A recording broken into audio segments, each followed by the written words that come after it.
Schlacht beginnt. Greetings, folks. An'ilar Horum here with another World of Warships replay. This time myself in the premium Tier 7 German destroyer, the Z-39. I am divisioned with Jimmy Jazz in the premium Tier 7 U.S. Navy destroyer, the Sims. We are in a domination match on Trap, and each team brings 5 battleships, 4 cruisers, and 3 destroyers to the match. Jim and I are quite severely up-tiered. There are a number of Tier 9 and Tier 8 vessels in this battle. And as far as my ship build, I have the Hydroacoustic Search special upgrade that extends the duration of the hydro consumable. And I have Steering Gears Modification 2 to offset what is typically a poor rudder shift on German destroyers. As far as my commander skills, this is kind of my standard build for mid and high tier German destroyers. I take radio location for locating and hunting destroyers, and I take survivability expert and superintendent to improve my endurance and my ability to support late game activities, which will be important in this match. As far as highlights, a few things. This match will focus a lot on objective control. So that is taking, holding, and contesting caps. Secondly will be the importance of not having AFK ships. That will play an important role in the outcome of this match. And the third is the importance of having your destroyers survive into late game. That will have a significant influence on how this game is played for both teams. So on to the gameplay. So Jim and I head to the Bravo cap, and much to our surprise, we are completely uncontested, which is very rare on this map. So we're going to take Bravo. We can see our third DD, which is the Kagero, is at Charlie. He is contesting that cap. There's obviously an opposing destroyer in the Charlie cap, but Jim and I decide that the best thing for us to do is to head south and support Alpha, because we have 4 capital ships that have headed to Alpha, but they have no destroyer escort, so they don't have any screening for torpedoes or to help locate the opposing destroyer that is in Alpha. So we're going to head south here. And we have actually a Monarch on our team that's about to move into Bravo, so it's a pretty significant show of support here, although at this point we already have the cap. Now the Kagero in Charlie is quite deep into the cap. I think he's trying to make an effort to locate the opposing destroyer. The Kagero has the best concealment of Tier 8 destroyers, and frankly basically any destroyer at Tier 7 or higher, and he's trying to locate the other destroyer that is in the cap. He has other ships on our team that are near Charlie, but frankly their position is quite poor to be able to support him effectively.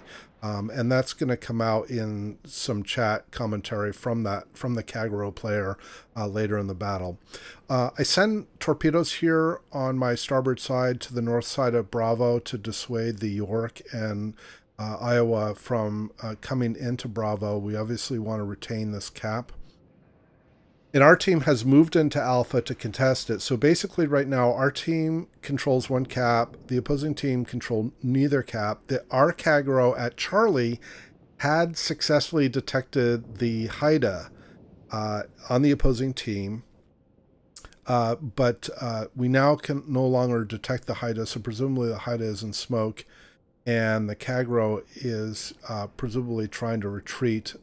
There's an opposing Seattle in the near the Charlie cap, and you can see that our team is still kind of huddled a little too far from the cap to be able to support the Kagero effectively. My torpedo send through the north side of Bravo has dissuaded the York and the Iowa from moving into the cap. We can now see the Z-23 at Charlie that had been taking the cap. There's also a Buffalo here, and it'll be important for Jim and me to try to keep ourselves keep the island between us and that Buffalo. The opposing Iowa has moved into the cap to face off against our Freddy.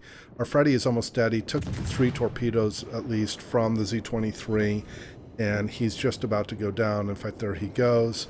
The Iowa is now under intense focus fire from our team.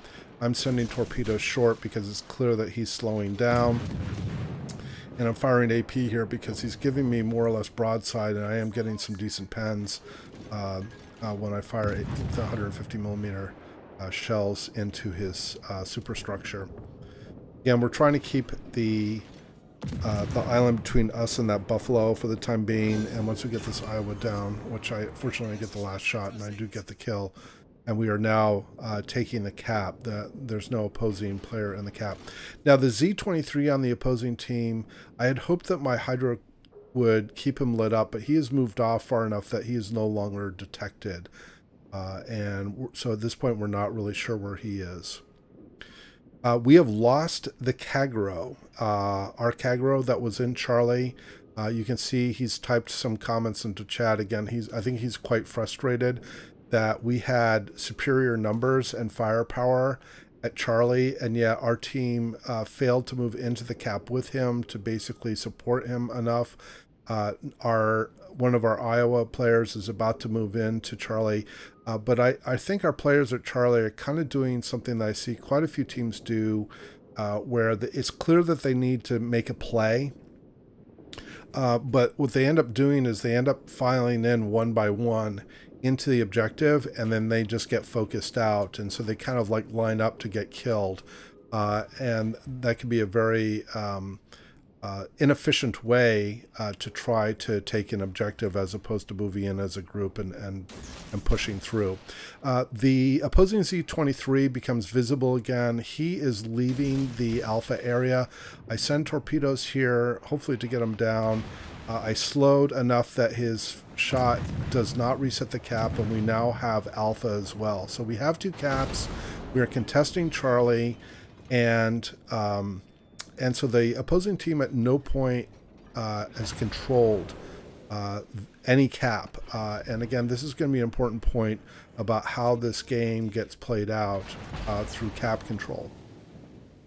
I'm turning back in because I don't want to come out and become immediately an immediate target for the other ships that are on the north side of Alpha, the Buffalo, the Iowa, and the York. So I'm going to come back in here to get into some cover. We lose two ships very quickly in very short order, so we now have a two-ship deficit, but we still technically have the lead. And then we do eliminate one of the opposing cruisers at Charlie.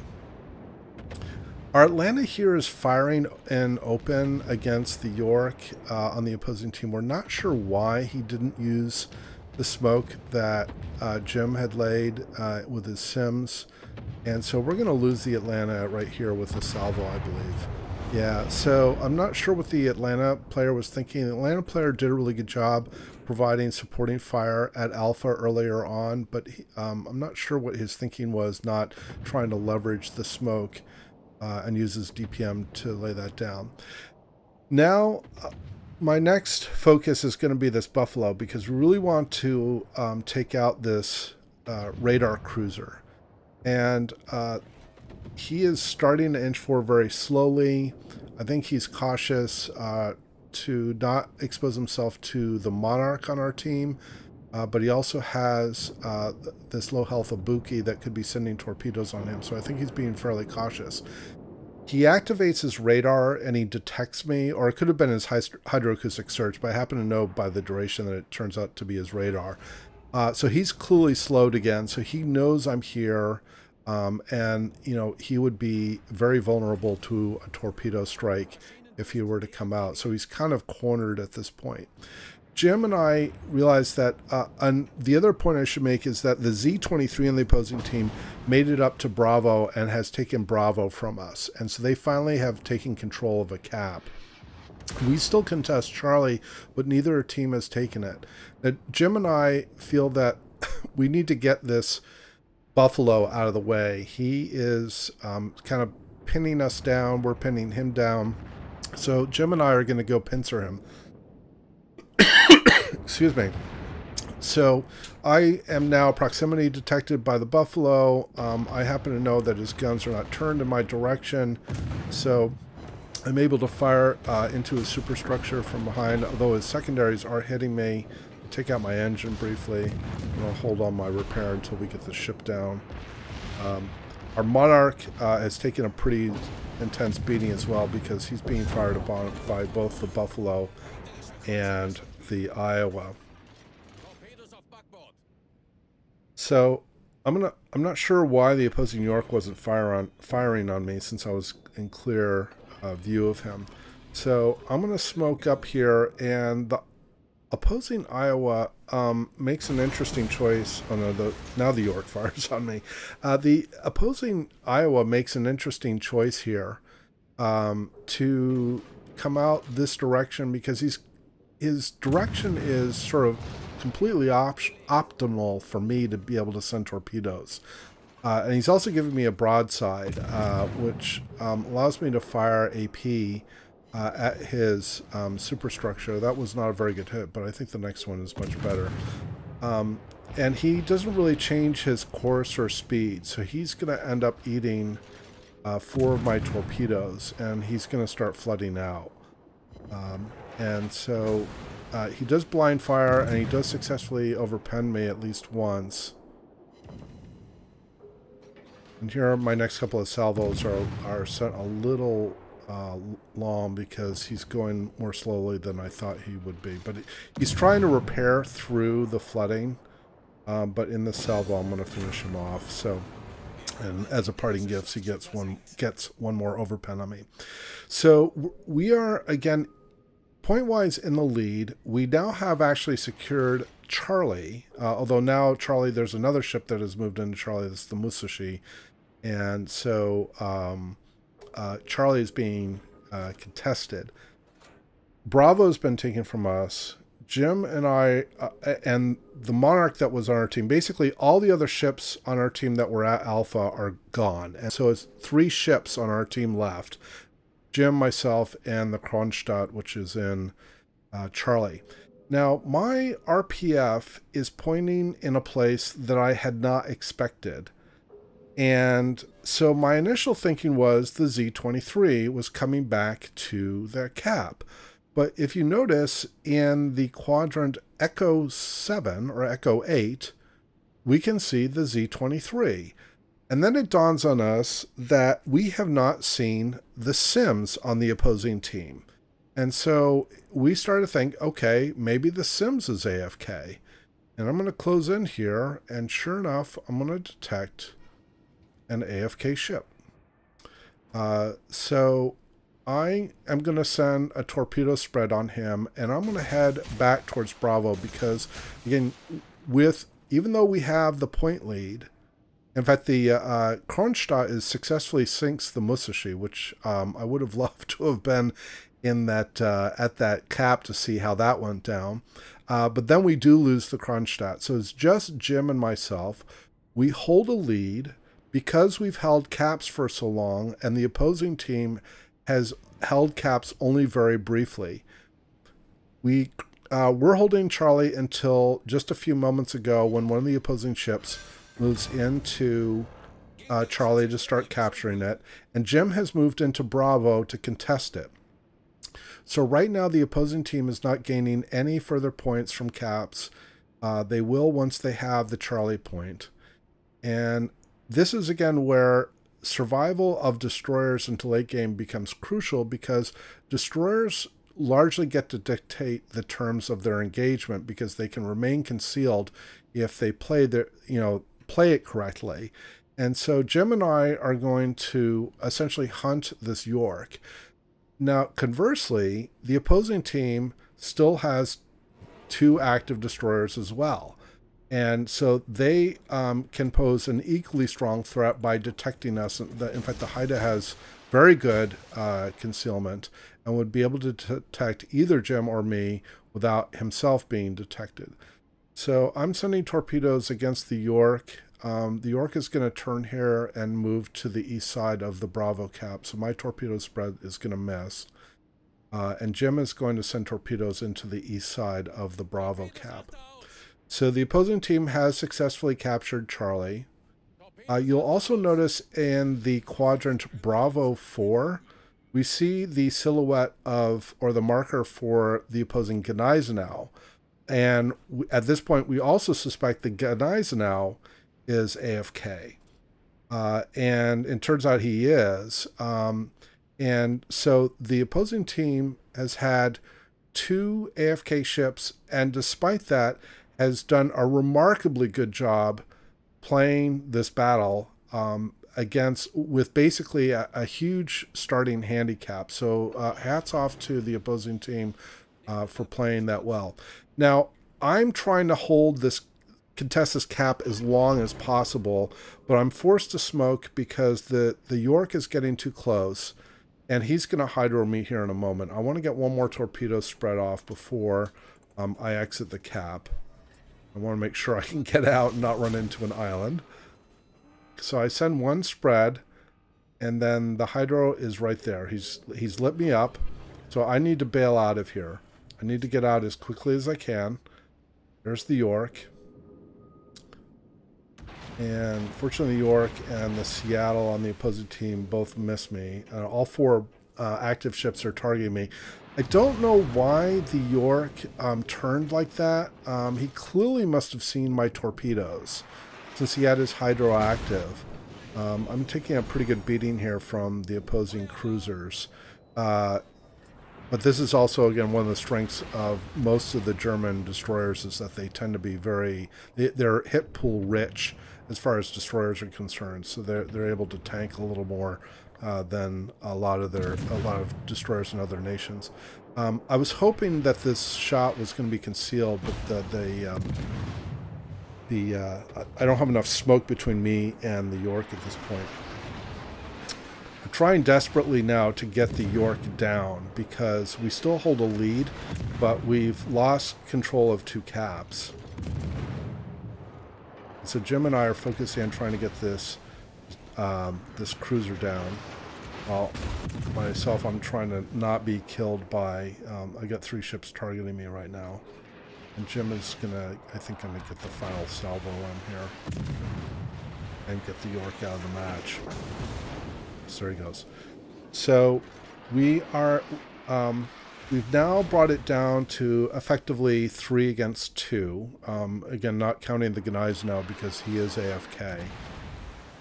And Jim and I have split up here.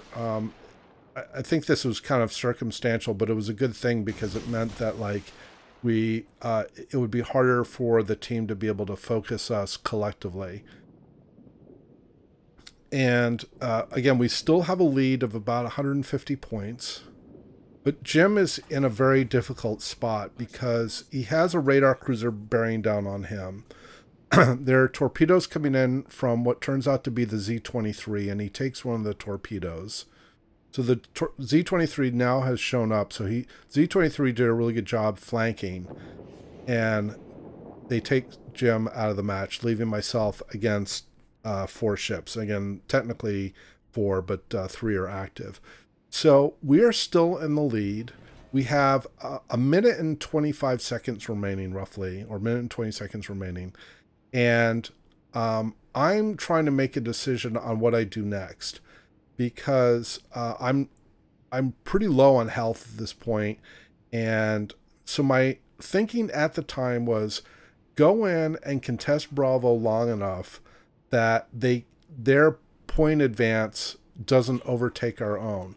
Now, after the match, I went back and I did the math based on the time remaining and the point spread, and this was actually a mistake. I should have just run. I could have dropped... I do drop smoke here because I'm detected by the Haida. But in hindsight being 2020, this was actually a mistake to come back into Bravo because our point differential was large enough that they could have retained control of Bravo and we would have still won. Although the Z-23 does go to Alpha. We're down to our last 20 seconds here. And I realize that I cannot escape the Haida. There's the radar from the Seattle. I've got 2 ships targeting me. I'm really low on health now. We're down to the last few seconds. And right at the last moment, I survive the battle. And we win by the skin of our teeth. So a very exciting match. And it earns me Solo Warrior. I do want to offer a big thank you, as always, to Jimmy Jazz for his terrific support and terrific DD play.